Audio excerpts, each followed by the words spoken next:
Deus abençoe a todos. Paz e graça. Sejam todos bem-vindos. Que o Espírito Santo de Deus guie os nossos caminhos, os nossos pensamentos.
Glória a Deus. Jesus, Ele nos ama. Jesus, Ele te ama. Jesus, Ele é o amor. Porque Deus amou o mundo de tal maneira que Deus seu Filho unigênito, para que todo nele crê, não pereça, mas tenha vida eterna.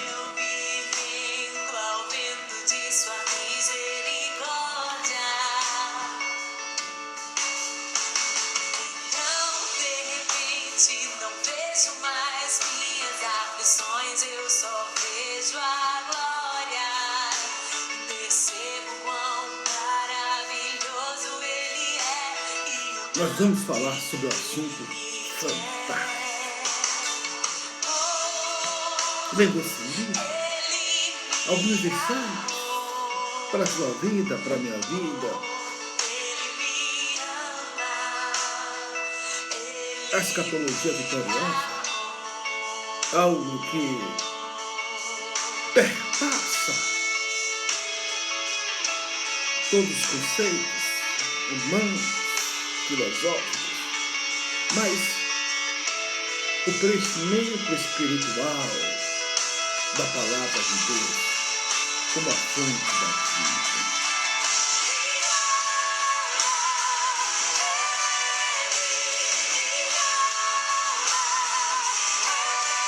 Jesus te ama. Jesus, Ele morreu por você. Porque Deus amou o mundo de tal maneira que deu seu Filho unigênito para que todo que nele crê não pereça, mas tenha a vida eterna. João 14,6. Eu sou o caminho, a verdade e a vida. Ninguém é o Pai, senão por mim. 2 Timóteo, capítulo 2, versículo 4. Há um só mediador entre Deus e o homem, a saber, Jesus Cristo, o homem. Meu Deus.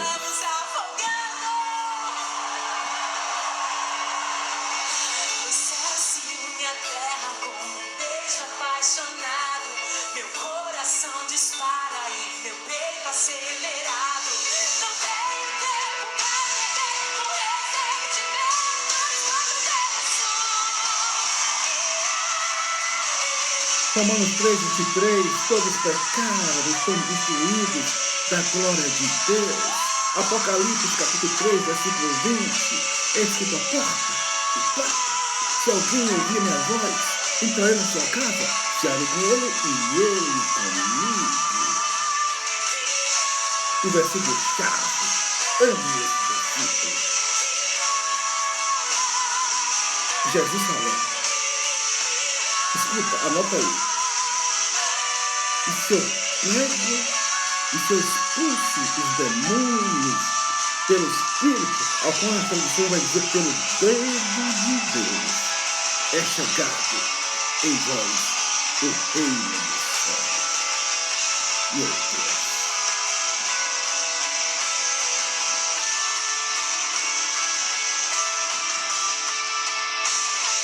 Aleluia. Deus te ama. Deus nos ama. Deus, Ele nos quer bem.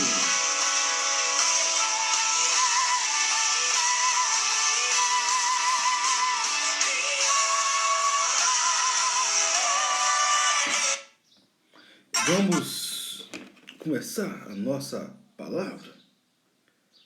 Talvez será algo que você nunca escutou e algo que vai falar muito no seu coração. A escatologia vitoriosa fala dos tempos do fim. Uma das matérias, quem me conhece, que sabe, da área cristã do reino de Deus, que eu me debruço para estudar, é a escatologia. E acredite, a escatologia, ela trabalha na santidade, trabalha na fé. Eu, particularmente falando, quando eu leio o livro de Apocalipse, Daniel, eu fico mais impressionado. Quero ser mais santo, quero fazer mais o bem, quero buscar mais o Senhor. E a escatologia é algo que me chamava muito a atenção desde muitos anos atrás. Às vezes eu olhava os pregadores pregando. Eu lembro que tinha um pregador que ele falava sobre os 4 reis de Daniel. Daniel, ele teve uma visão. Daniel é um cara fantástico, o homem de Deus. E Daniel, ele foi um nobre, um excelente, um homem fino. E ele teve várias revelações da palavra de Deus. Uau! Ele viu 4 animais, o primeiro semelhante ao leão, o reino babilônico. O segundo a um bode com 2 chifres, Média e Persa, os reinos. O terceiro, semelhante a um leopardo, Grécia de Alexandre o Grande. E o 4º animal, ele nunca conseguiu descrever. E esse 4º animal, segundo alguns eruditos, segundo alguns estudiosos falam sobre Roma, eu li vários livros de escatologia. É um assunto que eu me debruço, leio, pesquiso, penso, raciocino, aprendo com grandes mestres. Escutei do pastor Napoleão Falcão que ele leu mais de 1000 livros acerca da matéria. Escatologia é algo fantástico. A escatologia, ela tem alguns pressupostos. Ela não vai lhe dizer de uma forma figurativa alguns pontos da escatologia. O ponto da fé são estabelecidos, mas da escatologia não. Por isso, requer uma interpretação, um estudo, aonde as pessoas elas têm um consenso de algo, consenso de outro ponto. E por isso, desde quando não cometa heresias, falhas, bizarrices teológicas, você pode conjecturar, analisar no prisma bíblico. Agora, claro, a qualquer momento você pode ter uma nova informação na área escatológica que pode mudar o seu mindset. Mas o assunto é fantástico. Agora, há um dogma na escatologia pelos preteristas, parcial, pelos futuristas, os mestres futuristas, que é a volta de Jesus, todos são unânimes, todos dão as mãos. E aqui, queridos, eu quero falar sobre algo muito importante. No capítulo 22, algo me chamou a atenção. Quando sucederão essas coisas? Mateus capítulo 24. A primeira pergunta que os discípulos fizeram a Jesus foi: quando sucederão estas coisas? Antes de analisarmos a resposta de Jesus, precisamos identificar o que são estas coisas sobre as quais os discípulos estavam perguntando. Os cristãos que foram ensinados sobre a visão futurista pensam imediatamente que estas coisas se referem aos acontecimentos que precederão a segunda vinda de Jesus e o fim do mundo. Mas chegamos a um entendimento muito diferente de compreender o contexto dessa passagem bíblica. Mateus 23 nos fala sobre um dia em que Jesus estava pregando no templo de Jerusalém. Em primeiro lugar, ele advertiu aos multidões, os discípulos, que tomassem cuidado com os escribas e os fariseus. Então começaram em Mateus 23:13, Jesus deixou os discípulos de lado por um instante e dirigiu as suas palavras diretamente àqueles líderes religiosos. Muito bem. Mas Jesus estava adentrando no assunto em Mateus capítulo 24. Mateus capítulo 24, naquele instante, quando Jesus declarou juízo vindouro, Mateus 24, ele referiu o sangue de toda pessoa justa, desde Abel a Zacarias. Porque na Bíblia hebraica, Abel está no primeiro livro e Zacarias está no último livro. Abel e a Zacarias. Portanto, Jesus estava dizendo aos líderes religiosos que o julgamento pelo sangue de toda pessoa justa, desde o início do seu livro santo até o fim, viria sobre eles, na geração deles. O juízo havia sido decretado. Em Mateus 23, Jesus continuou seu discurso para dizer mais especificamente como esse grande juízo iria ocorrer nos versículos 37 e 38. Jerusalém, Jerusalém, que mata os profetas e apedreja os que foram enviados. Quantas vezes que reuniu os teus filhos como uma galinha ajunta os seus pitinhos debaixo das asas, e vós não quiseste, eis que vossa casa os querá deserta, vazia. Jesus declarou as palavras enquanto estava no templo de Jerusalém. Ele clamou aos escribas e fariseus, dizendo que a destruição viria sobre ele, sobre a sua cidade e sobre o seu templo. João Crisóstomo, uma fera da teologia, falou o seguinte: de modo que agora uma punição está determinada, uma punição que traz um pavor tremendo, que implica a destruição de toda a cidade. Muito bem. E aqui ocorre, queridos, no capítulo 24, a grande profecia que Jesus ele fala. E Jesus falou para aquela geração. Jesus falou para aquela geração. Jesus não falou para a geração vindoura. Jesus falou para aquela geração. Perceba, nós estamos vivendo na geração, hoje os homens chegaram a esse conhecimento. Os homens falavam sobre a geração X, Y e Z. Agora tem a geração Alfa, já falei sobre aqui. E a geração que Jesus falou sobre aquele acontecimento eram para aquelas pessoas naquela época. O juízo cumpriu-se no ano 70 depois de Cristo. As palavras de Jesus se cumpriram? Bem, elas teriam de se cumprir por volta do ano 70. Porque Jesus fez essa declaração por volta do ano 30. Historicamente, algumas coisas aconteceram. Sim, no ano 70 depois de Cristo. Jerusalém foi destruída 40 anos depois de Jesus ter declarado o juízo. 20.000 soldados romanos, sob o comando do general Tito, cercaram a cidade, cortaram todos os suprimentos e alimentos por 4 meses para que o povo morresse de fome. Então os soldados entraram na cidade e mataram impiedosamente mais de 1 milhão de judeus, considerado o ato antissemita mais contundente da história.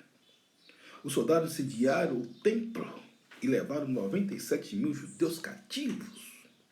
Naquele momento, a população judia foi dizimada.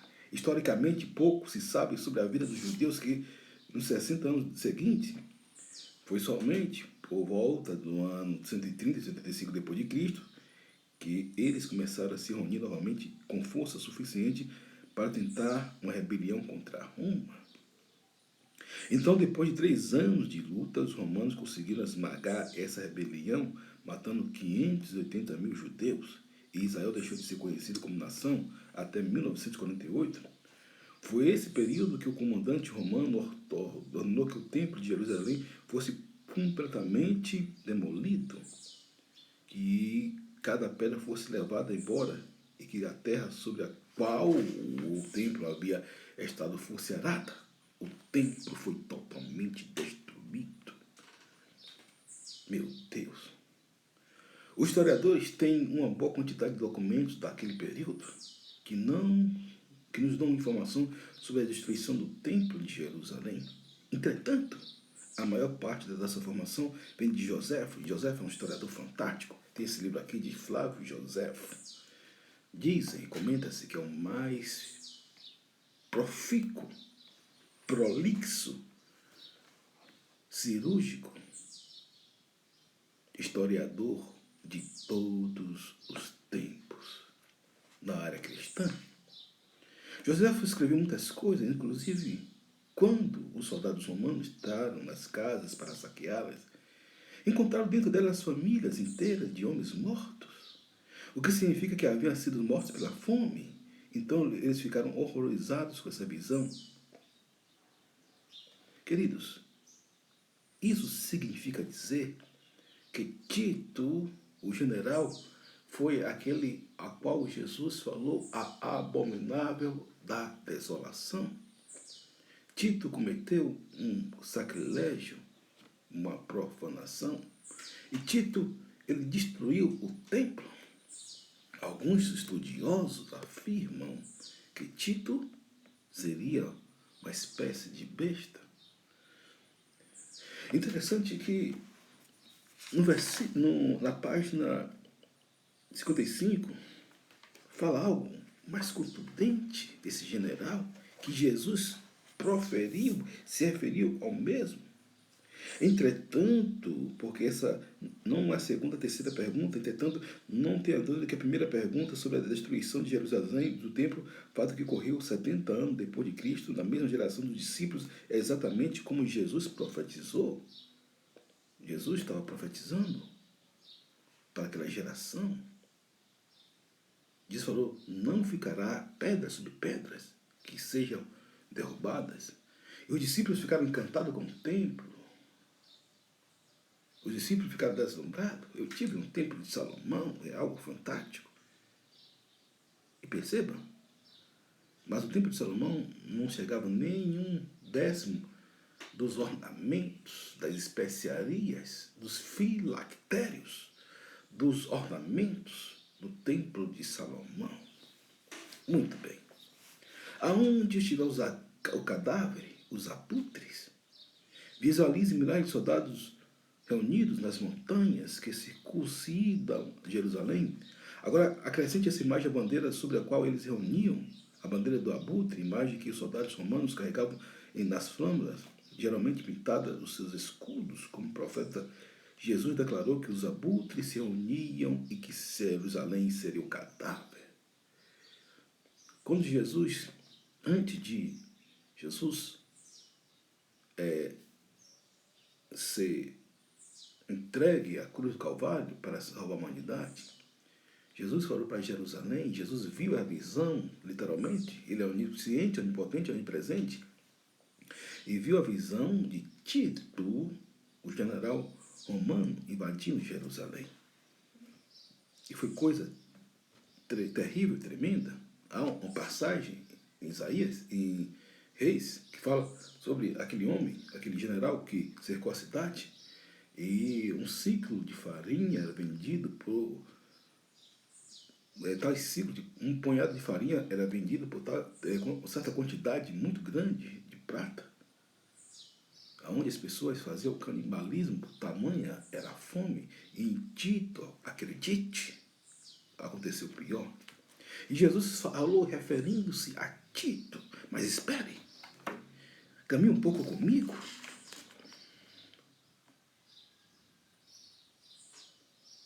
Jesus falou que pessoas iam se converter, na página 86, fala algo tremendo que aconteceu. As coisas estão melhorando, sim, então naturalmente há muitas coisas trágicas que ainda acontecem, temos longo caminho a percorrer antes que possamos dizer que tudo está maravilhoso. Mas as coisas estão muito melhores no mundo hoje do que estavam quando Jesus veio à Terra há 2000 anos atrás. A visão futurista, e aqui é necessário nós salientarmos que são pontos e conceitos diferentes.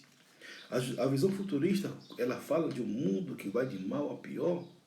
A escatologia vitoriosa, não. O mundo está sendo redimido. assenta o Senhor à minha direita, até que eu ponha os teus inimigos por escabelos de vossos pés. Claro, a Bíblia fala que não tereis aflição, tem de bom ânimo, mas a redenção da raça humana aconteceu quando Jesus ele ascendeu ao céu, quando Jesus despojou principado e potestades e triunfou sobre eles. Dali foi inaugurado o reino de Deus entre os homens. Jesus estava pregando o reino de Deus, o reino do céu. Perceba, o diabo ele não tem reino. A Bíblia fala que o império das trevas. Você não vai ver alusão a reino do diabo, não existe isso. O diabo trabalha com o império. A alusão aos imperadores. E Jesus ele fala sobre 7 anos. A Bíblia fala de 7 anos, melhor. E esses 7 anos também, alguns teólogos atribuem ao reinado de Nero. Um homem tirano, cruel, um dos imperadores de Roma. Um dos imperadores de Roma que cometeu, passou dos limites da maldade, perversão. E Jesus falou que muitos seriam entregues a esse rei, o príncipe que há de vir. Claro,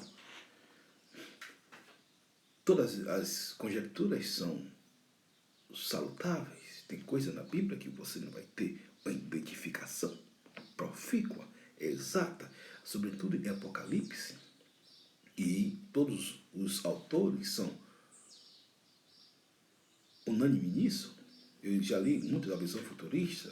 O pessoal da Chamada da Meia-Noite são fantásticos, Norbert Light, Arno Froese. E esse livro da visão parcial também é um livro fantástico. Eu comecei a ler e falei, meu Deus, que coisa fantástica. Harold E. Heber e Martin Trent foi fantástico. Ele fundamenta as suas teses, as suas antíteses e as suas sínteses são fantásticas.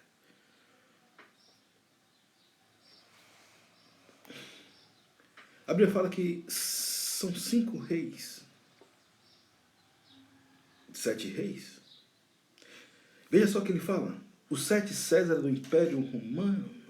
Ao estudarmos história, aprendemos sobre uma correspondência impressionante entre os líderes do Império Romano e as 7 cabeças e os 10 chifres mencionados em Apocalipse. Houve 7 Césares sobre o Império Romano. Júlio César seguido por seu filho adotivo Augusto e 5 membros da família de Augusto, que governaram até 68 depois de Cristo. Estes 7 correspondem às 7 cabeças do dragão: Júlio, Augusto, Tibério, Calígula, Cláudio I, Nero e Galba. As 10 províncias de Roma é a Caia, África, Gália, Germânia, Ásia, Bretanha, Egito, Itália, Espanha, Síria. Com isso, a visão futurista tem os seus conceitos também, são plausíveis. Mas um conceito não anula outro. Porque de fato você não sabe o que vai acontecer em Apocalipse com a certeza absoluta. Agora, sabe-se que tem algumas informações e a história relata tais. Agora pense no Império Romano em termos espirituais. João está no céu observando a dinâmica espiritual que tem consequência nesse mundo natural.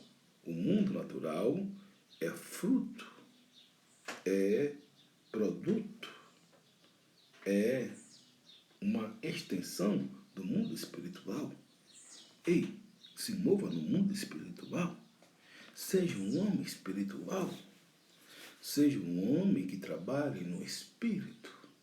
Estava falando aqui com uma live que nós fizemos ontem com o pastor Cerqueira, grande amigo de longas datas, pode-se dizer que é um amigo de infância, sobre o mundo espiritual, como ele move o mundo natural. E o homem espiritual, ele tem a mente de Cristo. E o mundo espiritual, ele muda as coisas. Isso não significa que acerca do Império Romano era maligno, mas sim que o Império Romano era o governo mais forte do mundo naquela época e Satanás era o Deus do mundo. Satanás, na forma do grande dragão vermelho, era capaz de controlar e manipular a humanidade por intermédio de líderes romanos, o quarto animal, perceba. A evidência mais óbvia é que, de fato, que os líderes romanos tentaram matar Jesus na ocasião do seu nascimento. Meu Deus! Muito mais tarde, eles se tornaram aqueles que matariam centenas de milhares de cristãos durante as grandes perseguições do primeiro século. A guerra no céu. Essa foi uma guerra espiritual no céu que teve consequências naturais na terra. Muitos cristãos entenderam de maneira incorreta que essa guerra seria uma imagem que aconteceu há muito tempo, antes que o mundo fosse criado. Ele usa essa pergunta bíblica para ensinar que Satanás um dia foi um anjo bom e que caiu do céu há milhares ou até milhões de anos. Na verdade, essa passagem descreve a guerra que ocorreu depois que Jesus subiu ao céu, sentou-se ao lado do Pai há 2000 anos. Sabemos disso porque João estava na sala do trono de Deus. Jesus disse a João que ele mostraria coisas que aconteceriam no futuro. E isto é o futuro de João. Deus estava executando seus julgamentos e expandindo o seu domínio sobre todos os céus. Essa é a guerra entre Miguel e o dragão. E o Império Romano foi um império terrível, o quarto animal. E todos os teólogos futuristas ou não, mestres futuristas ou preteristas parciais ou totais, são unânimes de dizer que a pedra pequena era Jesus que esmagou, que destruiu o quarto animal com pé de barro e bronze, que é o Império Romano. O Império Romano ele se destacou muito. Mas houve uma ferida, Apocalipse fala de uma ferida. E os futuristas, muito bem, colocaram algo muito contundente. O Império Romano ele foi ferido, começou a desabar o Império Romano com Constantino. Constantino, ele falou sobre a queda, ele foi um homem que foi usado por Deus para estabelecer a questão do reinado do Senhor aqui na Terra. Claro, fala muito de Constantino, mas Constantino fez aquilo que os reis faziam quando conheciam Jesus, declaravam que Jesus é o Senhor, proclamavam. E diz assim, antes de estarmos no capítulo 12, Apocalipse, é útil dar mais uma olhada no plano geral de Deus.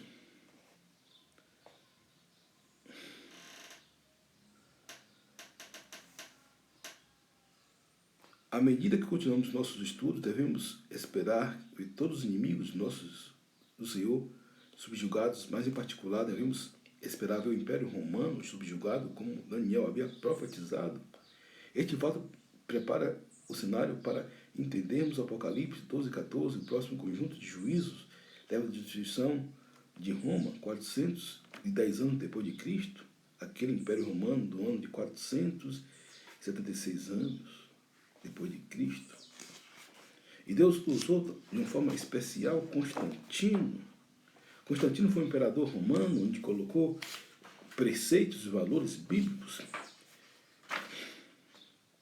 Muitas pessoas falam mal do Império Romano, ou de Constantino, melhor, mas Constantino ele atribuiu vários valores, princípios,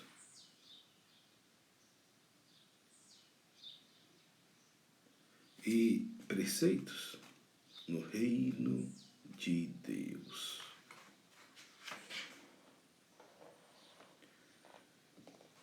Perceba que Constantino foi usado por Deus. Sim, eu creio sim que Constantino foi usado por Deus, senão o Império Romano não ia deixar ninguém se converter ao Senhor Jesus com uma questão muito óbvia. Porque eles controlariam tudo.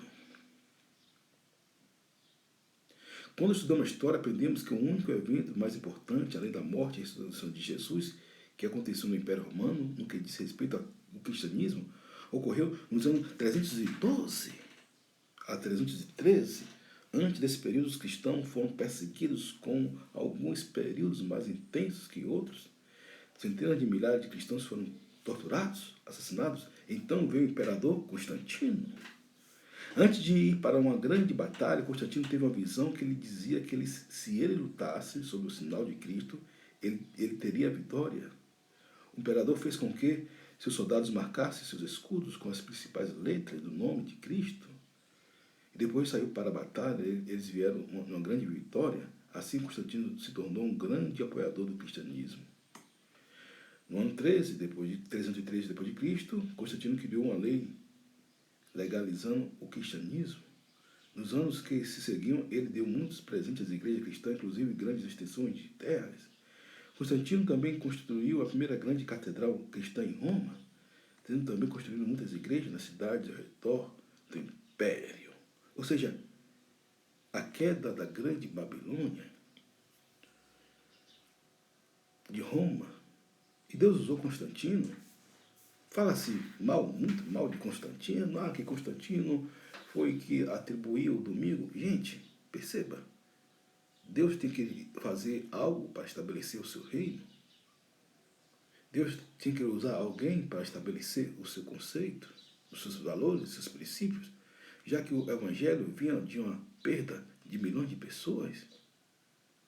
E muitas pessoas, em vez de agradecer, louvar a Deus por aquilo que Constantino fez, mas o Constantino atribuiu o domingo como o dia do Senhor, e ele está errado? Claro que não. Como diz o pastor Corte, errado ele não está. Mas o Constantino fundou o cristianismo. Sim, o cristão teria que ter uma oportunidade, porque o cristão ele era tolhido dos seus direitos e deveres de celebrar Cristo, e foi o meio legal, óbvio, eu creio, triunfante, dado pelo próprio Deus para que o cristianismo fosse elaborado. Mas a religião, aí já do papo, aí as pessoas precisam ir por caminhos, buscar os seus caminhos, ver suas veredas.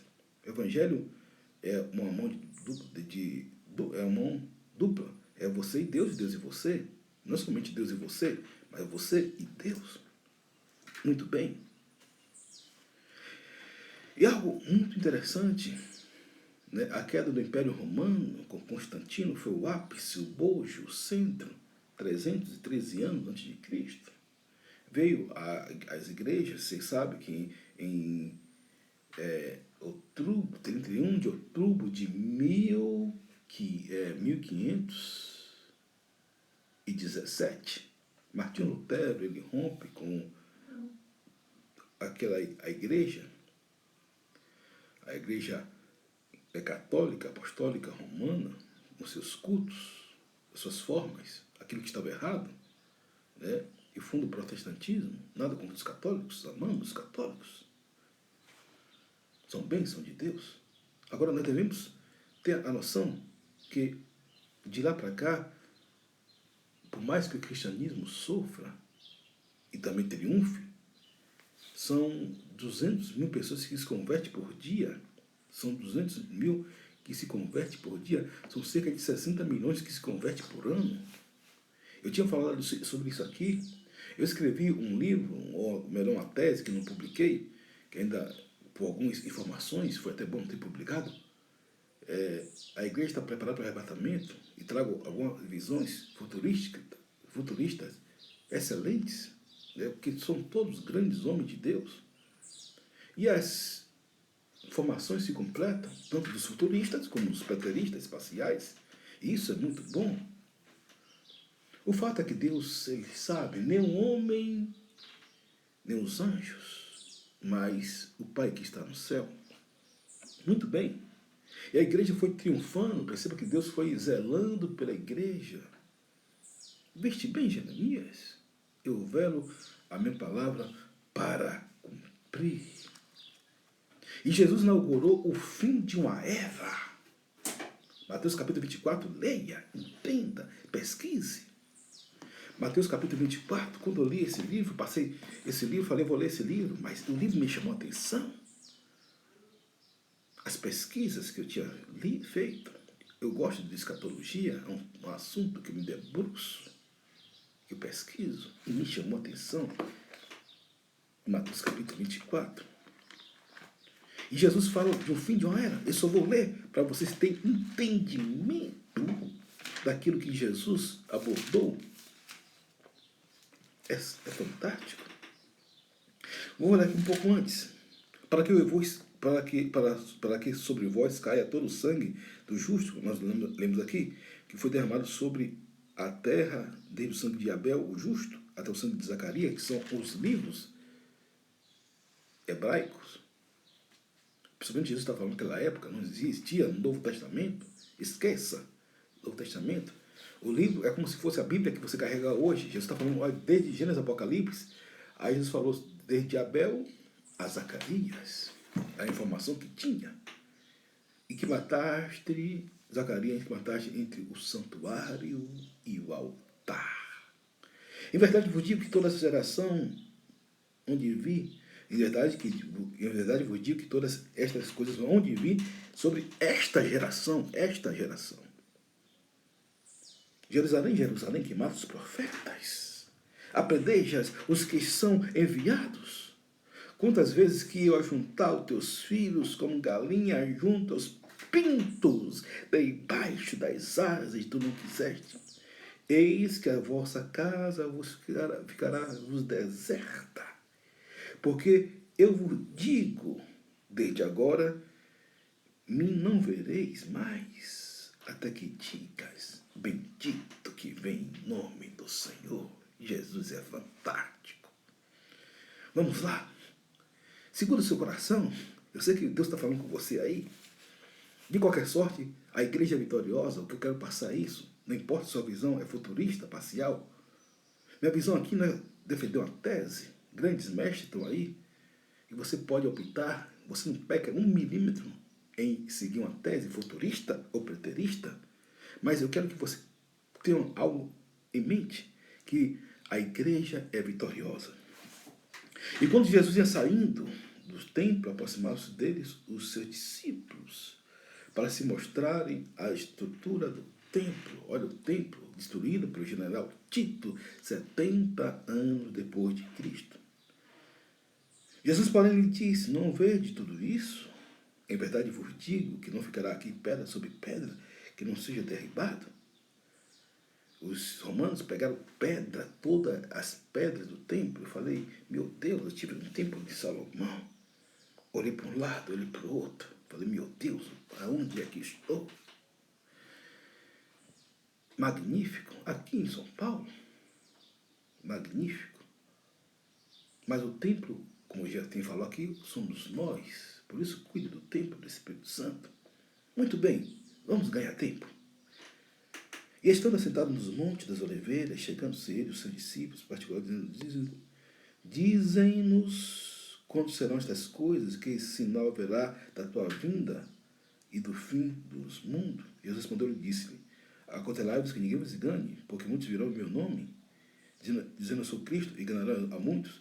E ouvides a guerra e o rumor de guerra, e orai-vos, não vos assusteis, porque é misto que isso tudo aconteça, mas ainda não é o fim. Jesus estava falando sobre a sua geração. Havia muitas guerras naquela época, muito mais do que hoje. Rumores de guerra, falsos cristos. A história fala, se você pensa que hoje tem falsos cristos, muito mais tinha naquela época. E ouvidos de guerra, rumores de guerra. Portanto, se levantar nação contra nação, reino contra reino, e haverá fomes, peste e terremotos em vários lugares. Mas todas essas coisas são princípios das dores. Então vos hão de entregar para servos atormentados, matar-vos-ão, sereis odiados, e todos as gentes, por causa do meu nome. Nero cometeu um dos grandes atrocidades no Império Romano.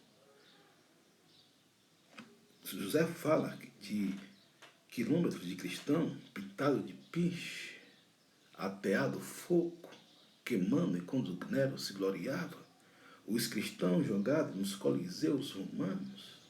Foi um dos períodos mais terríveis para o cristianismo de todos os tempos. Hoje, morrem muitos cristãos, verdade, principalmente nos países do Oriente Médio, é uma batalha que a igreja precisa travar, orar. Mas naquela época, a hecatombe era terrível. Deixe-me continuar. Nesse tempo, muitos serão escandalizados e trairão uns aos outros, e uns aos outros aborrecerão, e surgirão muitos falsos profetas, enganarão muitos, e por se multiplicar a iniquidade, o amor de muitos se esfriará. Mas aquele que perseverar até o fim será salvo. E este evangelho do reino será pregado em todo o mundo, em testemunho de todas as gentes. Prega o evangelho em tempo, fora de tempo. Então virá o fim. O sermão continua a grande tribulação. Quando, pois, vide que a abominação da desolação que falou o profeta Daniel está no lugar santo. Quem lê, entenda. Os futuristas falam sobre a primeira besta, a segunda besta, mas uma informação aqui fantástica. Fala sobre João Levi. E quando eu li, são informações, eu fiquei, meu Deus, que é isso? São informações contundentes. João Levi, como um homem da iniquidade. John Bray, outro mestre da escatologia e escritor respeitado, defende um ótimo argumento de que um homem da iniquidade foi um homem do primeiro século chamado João Levi de Gischala. João Levi foi um líder entre os zelotes que estavam tentando derrubar o governo romano. Ele era iníquo, no sentido de que se rebelou tanto contra o governo judeu quanto o romano. Foi uma espécie de Barrabás. Quando Paulo escreveu suas cartas aos Tessalonicenses, João Levi estava ativo em Jerusalém, incitando os judeus a se rebelarem contra Roma. Mas ele foi detido por causa dos sacerdotes, particularmente por causa do sumo sacerdote Ananias. João Levi de Gischala incitou os idumeus a se levantarem contra Jerusalém com 20.000 soldados, e eles realizaram um grande massacre, matando mais de 8.000 pessoas, inclusive o sumo sacerdote. Quando o sumo sacerdote, aquele que o detinha, foi morto, João Levi incitou os zelotes, juntamente com muitos outros judeus, a se rebelarem contra o governo romano. Foi a rebelião predominante de muitos judeus, depois provocada por João Levi, que fez de Roma descesse sobre Jerusalém a destruição de 70 depois de Cristo. João Levi também fez com que a provisão de Miro, cidade, fosse queimada juntamente com as provisões, e resultado foi milhares de habitantes de Jerusalém morrendo de inanição. Quando a cidade estava sendo atacada, João Levi e seus discípulos, seus seguidores, assumiram o controle do templo. João contaminou o templo usando vasos sagrados e colocando um fim nos sacrifícios. Nesse sentido, ele estava tomando o lugar de Deus enquanto estava no templo. Meu Deus. Segundo Harold Heber e Martin, João Levi foi o abominável da desolação. Claro, ele abre pressupostos a uma opinião aberta sobre todos os pontos. Por isso que a Bíblia fala que quem lê entenda, ou seja, o que a Bíblia está falando, pesquise, analise. sobre esse aspecto, não tire conclusões precipitadas, mas também não rejeite. Nem Apocalipse e a revelação você pode conjecturar, analisar, dentre outros aspectos relevantes. Alguns conceitos do dogma você não pode nem questionar a Bíblia, não pode de maneira nenhuma. Se você é um cristão verdadeiro, você não pode nem questionar. Mas a Apocalipse você tem todo o direito de pesquisar, ler livros, analisar. Ouça um pregador, ouça outro. E a propósito, Apocalipse traz para mim o motivo de santidade, de servir a Deus, de buscar mais a Deus. A escatologia também é uma matéria que eu sempre vou estar atento, porque é bom para o corpo, para a alma e para o coração. Então, os que estiverem na Judéia, não fujam para os montes. E quem estiver sobre o telhado, não deixe tirar alguma coisa da sua casa. E quem estiver no campo, não volte atrás a buscar os seus vestidos. Mas ai das grávidas, de que amamentaram naqueles dias. E orai para que a vossa fuga não aconteça no inverno. Porque haverá tão grande aflição como nunca houve desde o princípio do mundo até agora, nem tão pouco há de haver. E se aquele dia não fosse abreviados, nenhuma carne se salvaria, mas por causa dos escolhidos serão abreviados aqueles dias. Diz que o reinado de Tito levou cerca de 7 anos e foi uma catombe terrível. Então, se alguém disser que o Cristo está aqui ou ali, não descrédito, porque surgiram falsos cristos, falsos profetas, farão tão grandes sinais e prodígios que, se possível, foram enganaria até os escolhidos. Eis que eu vos tenho predito, portanto, se vos disserem, eis que está no deserto, não saia. Eis que está no interior da casa, não acredite, porque assim como o relâmpago sai do oriente e se mostra até o ocidente, assim também será a vinda do Filho do Homem. Pois onde tiver o cadáver, aí ajudarão as águias. Meu Deus. Roma, Tito e Jerusalém. Jesus, ele previu tudo. Jesus olhou tudo. Jesus, ele teve toda a visão. Jesus, ele não estava alienado de nada. Pelo contrário, Jesus, ele viu o que estava para acontecer. E a Bíblia diz que aonde tiver o cadáver, aí ajudarão as águias. Mas a igreja está triunfante. A igreja é triunfante. São alguns aspectos que a igreja ela continua a crescer. Todos os dias são acrescentadas 200.000 almas. Todo dia 200.000 pessoas se convertem a Cristo Jesus. O reino de Deus está sendo pregado. Esqueça que a igreja ela é uma igreja covarde, frouxa, amedrontada. Não. A igreja, Deus deu poder à igreja. A igreja ela está preparada para o arrebatamento. E a igreja está em feito o seu papel. Não importa se você é pentecostal, tradicional, ortodoxo. Não importa. É importante que você crê em Cristo Jesus. Por isso que você precisa adorar a Deus. Fazer o culto de redenção.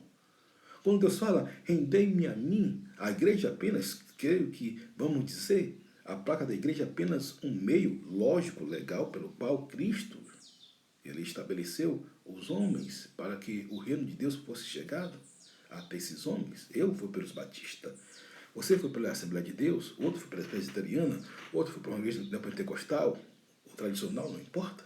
É chegado o reino de Deus. O reino de Deus está em nós. Levantai, ó portas, a vossa cabeça, para que entre o Rei da Glória. Quem é o Rei da Glória? O Senhor dos Exércitos, poderoso. Ele é o Rei da Glória. Agora, espere, algo que eu vou falar aqui. Em Salmo 110, fala algo tremendo.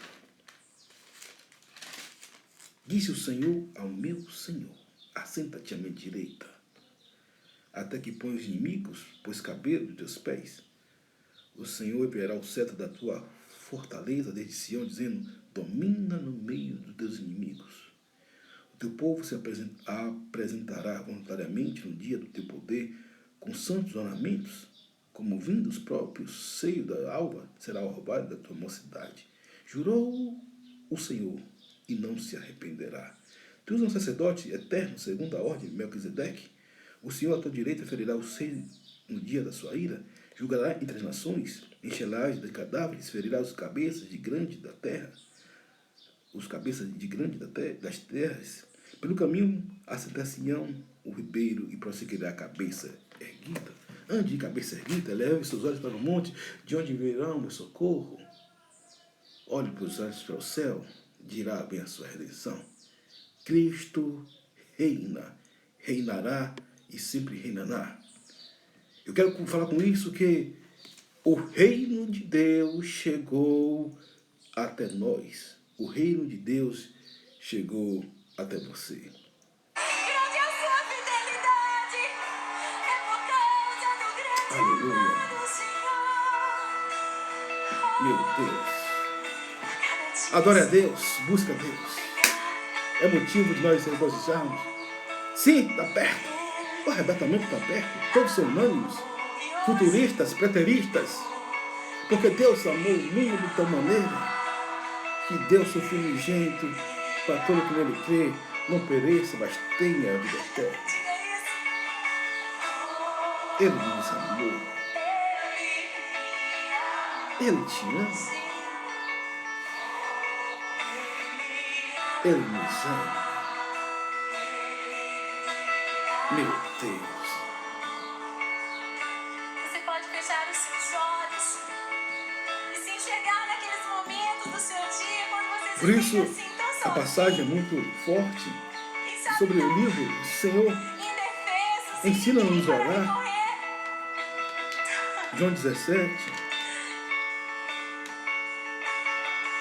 Jesus, Sabe rejeitar, desprezar, ele sabia traído, o que ferido, aconteceria com a igreja. palavras de condenação, E palavras ele de deu derrota, diretrizes. palavras de acusação, tantas coisas vêm para te ferir e te fazer pensar. Proteção divina, Não sou nada, santificação, sou ninguém, não vou alegria, conseguir. unidade da igreja, plena maturidade espiritual, manifestação do amor de As Deus, mais próximas de nós o poder agora seria de Deus nos se tempos nesta finais. Ele te ama. Ele me amou. Se ama Sei que também. Ele me ama. Ali na cruz Meu Ele Deus. demonstrou o quanto Ele me amou. Aleluia. Verdade, Seu Jesus. amor é maior do que tudo. É maior Meu do que Deus. minha dor.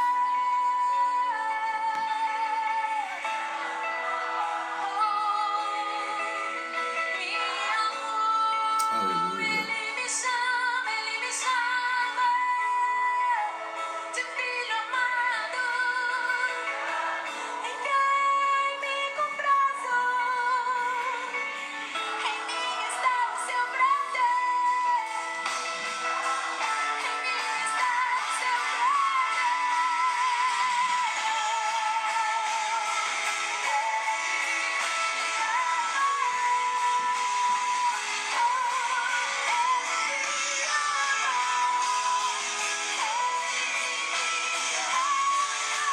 Porque Deus amou muito a nós.